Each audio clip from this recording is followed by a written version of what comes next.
What's up, everybody? It's CJ Williams, program coordinator and coach here at CircEsteem. And today I'm going to show you all how to do some breakdancing. Now, I know breakdancing is one of the first things you think about when you think about your circus arts, but it totally fits right along with your clowning, juggling, stretching, and conditioning that you can do at home. So for today, I'm going to show you all the 5 foundational steps you need in order to learn how to breakdance. Let's get to it. All right, the first step you're gonna need is to know how to enter the circle. Breakdancing's always done in circles, and you don't wanna just walk in all normal. So the first thing you wanna do is get the energy up. So we're gonna start by skipping in a circle, just like this. Right now I'm just skipping, right? Skipping, and then breakdancing's always done some music.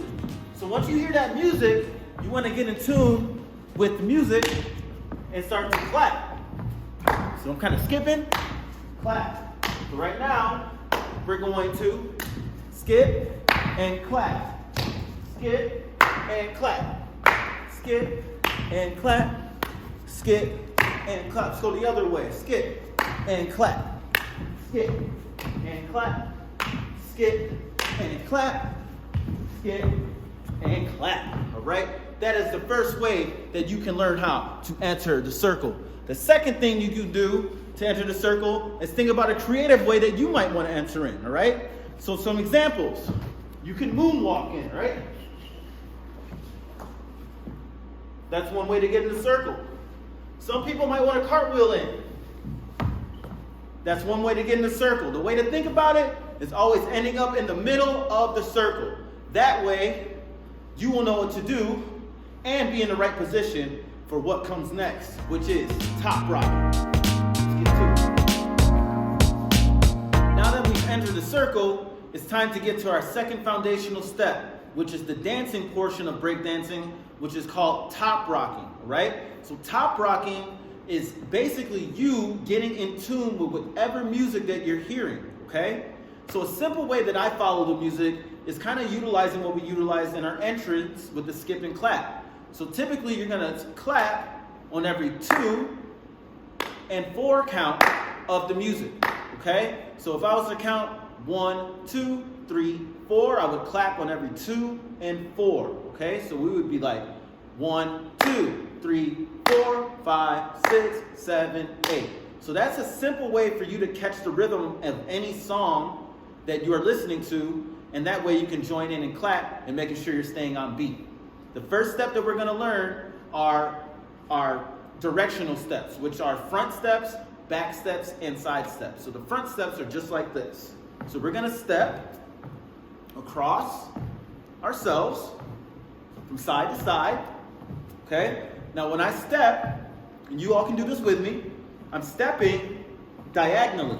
So my right foot's coming in front, which might be your left, and I'm going to bring it back to the middle. Then I switch to my other foot, it comes across to the front, back to the middle. Now if you notice, I'm always on my toes, okay? So when I step here, always on my toes, always on my toes. That way you can move very quickly, okay? So right now we're gonna keep stepping, and as you step, you're going to swing your arms back. So when your foot comes forward, arms are gonna come back. When you come back to the middle, arms are gonna cross, and then you're gonna step and open up. It's almost like you're presenting yourself, right? So every time I come to the middle, I'm crossing. It's almost like I'm making an X here. And then I'm gonna step, open up. So middle, step, middle, step, middle, step, middle, step. Let's do it together. We're gonna do it for an 8 count. Ready? 5, 6, 7, go. 1, 2, 3, 4, 5, 6, 7, 8. Let's try that one more time. Maybe try starting with your opposite foot this time. Here we go. 5, 6, 7, go. 1, 2, 3, 4, 5, 6, 7, 8. Now, this last time, let's try to do it while clapping. So remember, you're gonna clap on every 2 and 4, 6, and 8 count of the rhythm that we're following right now, okay? So basically every 2 counts. So here we go. 5, 6, 7, go. 1, 2, 3, 4, 5, 6, 7, 8. There you go. That's your first top rock step. Moving on. That was just the front step. So now we're going to do the same thing, but backwards, okay? So pick a foot to start on. It doesn't matter.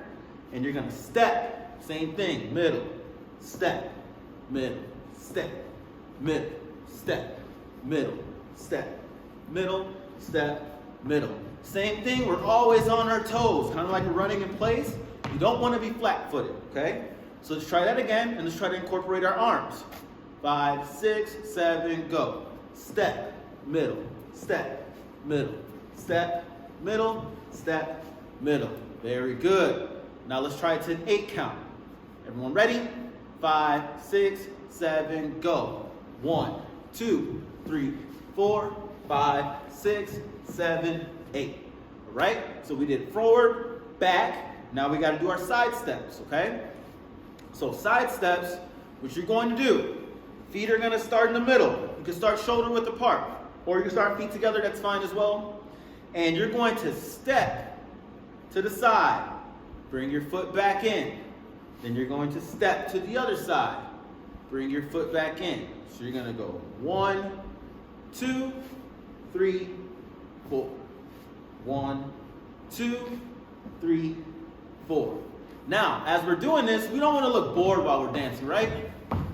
So I want you to try and emphasize your hips. So you're really going to throw your hip in there when you step. And also, we're going to incorporate our arms. So every time that I step, my arms are going to go the opposite direction. So I'm going to go 1, 2, 3, 4. Okay? So arms are going opposite, emphasizing that hip there, bringing it back to the middle. Let's try it for an 8 count. 5, 6, 7, go. 1, 2, 3, 4, 5, 6, 7, 8. All right? So, as you're starting to learn how to top rock, these are your basic foundational steps.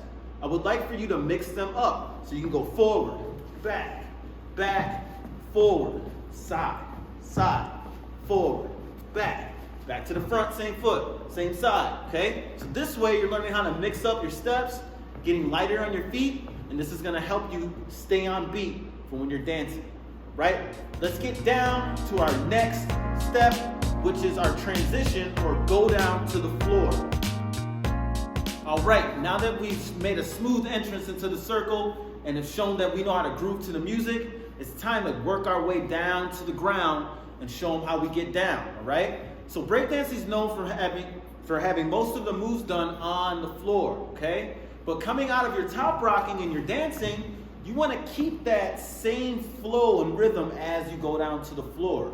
You don't want to just interrupt your rhythm abruptly and then just drop to the floor. You want to figure out a smooth way to get there, okay? So today I'm going to show you a couple ways how to get down to the ground. The first one we're going to do is called a corkscrew. So I kind of just demonstrated it for you, but this is how you do it. So what we're going to do is we're going to start with our feet shoulder width apart, and you are going to jump and cross 1 foot behind, okay? It doesn't matter which foot it is right now. Right now I have my left foot behind. All you need to remember is whatever foot that you choose to cross behind, that is the direction that you will spin, okay? So, meaning, right now I'm jumping and crossing my foot, my left foot behind me. That means that I'm going to spin towards my left shoulder. And I am going to spin around and down, okay? So as we think about this, these are the steps you're gonna follow. You're gonna jump and cross, and we're gonna go down and around. So when you finish, you should finish in a squatted position, similar to this position that I'm in. Your feet won't be necessarily right across from each other, but you'll still be in kind of a staggered squat position, facing the direction that you started in, all right? So let's try this all together.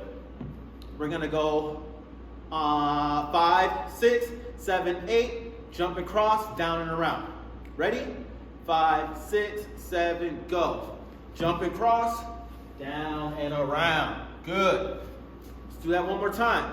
5, 6, 7, go. Jump and cross, down and around. Good. Let's try the other side. So I started with my left foot behind. Now I'm going to do my right foot. So you do the opposite. 5, 6, 7, go. Jump and cross, down and around. One more time. jump and cross, down and around. Very good. Right, couple things to help kind of make the move look a little bit better. Utilize your arms. So what I do, I like to pull my arms in as I'm spinning down. So it seems like as I'm winding down, I'm getting smaller, okay? So when I jump and cross, I start with my arms out, and as I'm going down and around, I'm pulling my arms in until I reach the ground. So let's try that all together. So remember, when we jump and cross, arms will be out. Here we go. 5, 6, 7, go. Jump and cross, down and around. One more time. Jump and cross, down and around. All right? So that is called the corkscrew. That's the first transition that you can use to get down to the ground. The next transition I'd like to show you is called a step through. And I'm going to break this down into 3 steps, okay? So this is how it looks.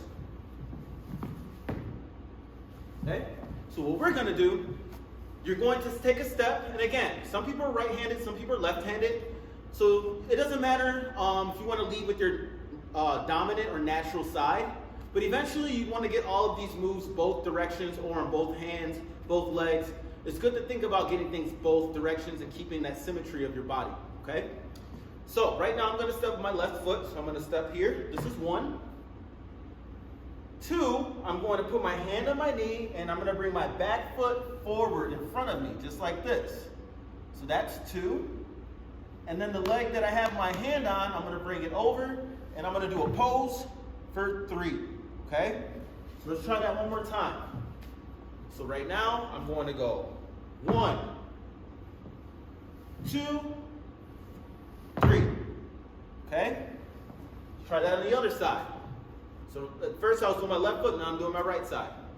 So I'm going to go 1, 2, 3. Okay? One more time on this side. 1, 2, 3. Okay? So that's called a step through. Now you'd want to get this on both sides. Very smooth and very fast. Okay? But for now, practice it very slowly until you get all the steps, and that way you can kind of speed it up as you get more comfortable. Okay? So continue to practice that, but here's an example of something that we can do to kind of mix it up with our top rock. Okay? So we're going to do 4 foundational steps, front steps. So we're going to go 1, 2, 3, 4, and then we're going to go into our step through. From here, if you notice, this 4th step of the top rock is our first step for the step through. Then we're going to go to the 2nd step, and then 3rd step to hit our freeze. And with the freeze, you can do anything with your hand. I usually put it on my head, add a little style, okay? So let's try that all together with the front steps. Remember, pick a side, doesn't matter, whatever you're comfortable with. Here we go. Remember, 4 front steps. 5, 6, 7, go. 1, 2, 3, 4. Boom, boom. There you go, okay? So remember, that 4th step of the top rock is the first step of the 3 parts of our step through transition. Now I know this is a little confusing, but be sure you can rewind this, hopefully, and you can kind of break down what I'm saying. So let's do it one more time. We're gonna go 1, 2, 3, 4, 5, 6, 7, 8. Okay? Good. All right, so I kind of just improvised at the end there, but you all can do the same, all right? Nothing wrong with adding a little flavor in there. And the biggest thing is for you to add your own style into what you're doing to make it your own, all right? So that was our transition part of our 5 foundational steps. We're gonna move on to our floor work next. Let's do it. Okay, we are now in our 4th step of our 5 foundational steps to learn how to get your breakdancing going. This part of our foundation is called our floor work, okay? So this is kind of the where the majority of your moves happen when it comes to breakdancing, like I mentioned earlier, which are on the ground, okay? So there's so many things that you can do. Typically breakdancing's on smooth surfaces, Some of you may be at home on carpet, okay? So certain things you may not want to practice on carpet because you can get rug burns and things of that nature. So be very careful when you're practicing like different slides and moves like that when you're on the floor. But today I'm going to show you some footwork steps. The first one we're going to learn is called a kick out, okay? So with your kick outs, what you're going to do is you're going to start in a squat. And again, I'm always on my toes. We're always on our toes, okay? That keeps us very agile and able to move very quickly and freely, okay? What we're going to do is you're going to support yourself on one hand, on one side. So right now I'm supporting myself on my right hand, leaning most of my weight on my right side, okay? Then, what we're gonna do with our feet, we're going to kick them out and bring them back in, just like this. So 1, 2, okay? After that, you're gonna transfer to the other side, and then you're gonna do the same thing. You're gonna go 1, 2, okay? So what you wanna do is do that in succession over and over, nice and smooth, okay? So what you're trying to do is do it nice and fast, okay, nice and smooth, and making sure that you're hitting the beat of whatever song that you're listening to, okay? So, let's take it slow. Right now, I'm gonna start on my opposite side, so I'm gonna start on my left side. I'm leaning my weight on my left, and I'm going to kick out. When you kick out, you're gonna land on your heels of your feet, okay? So, I kick out, I'm on my heels, and then I come back to my toes. Switch to the other side, same thing. Things to be mindful of. Be careful of slamming your feet into the floor. You want to use, plant your heels on the floor, but don't slam them. Try to place them lightly, bring them back, okay? So you're trying to get this nice and smooth, okay? So let's try 2 on each side, okay? So we're gonna go, so starting the side, we're gonna go 1, 2, 3, 4, okay? Here we go. 5, 6, 7, go. 1, 2, 3, 4, 5, 6, 7, 8. Okay? So it's really good to practice things in counts. Usually, I use 4 counts or 8 counts, and that's a good way to make sure that you're staying in rhythm. And it's also going to help to build your rhythm, but it's also a good way to make sure that you're doing equal amounts of repetitions on each side. Okay? So let's do that one more time. Kick out. 5, 6, 7, go. 1, 2, 3, 4, 5, 6, 7, 8. Okay? Another way that you can kind of mix this up, and again, the thing about breakdancing is you want to make things your own, okay? But here's a quick way you can mix this step up. So we can kick out, 1, bring our feet in, back out, and then come back in. So then it changes the step to going 1, 2, 3, 4. 5, 6, 7, 8, okay? So this is a way that you can mix the step up and kind of make it your own, okay? So that's just one example. I want you to be creative at home, and next time show me what you came up with when we're ready to break things.